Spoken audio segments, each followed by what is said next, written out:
What expression gives the number in the nth position in the sequence? This is question number 18.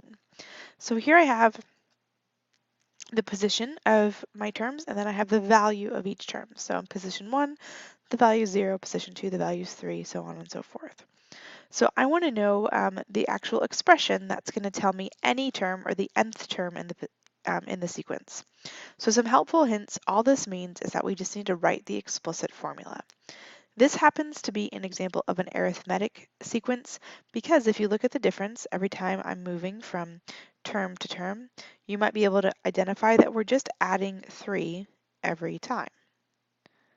And if I'm adding or subtracting the same value every time, that's an example of arithmetic growth. It's a linear function or a linear pattern. This is my explicit formula. A sub n equals a sub 1 plus n minus 1 all times d. The two variables that we need to define are the first term and the common difference. So my a sub 1, or that first term, is just literally the first term in the sequence. That's going to be my value of 0.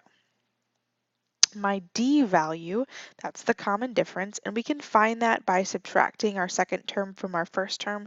We were also able just to kind of notice the pattern that it was increasing by 3 every time. That's where that 3 comes from. Oh, this is not supposed to be 1, that's supposed to be a 0. So 3 minus 0 gives me 3.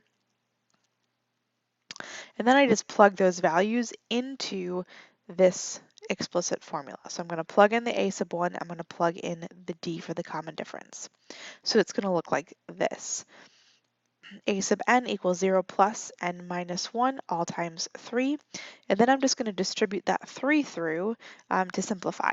So the 0 just kind of goes away. I don't need to use it because that doesn't add any value.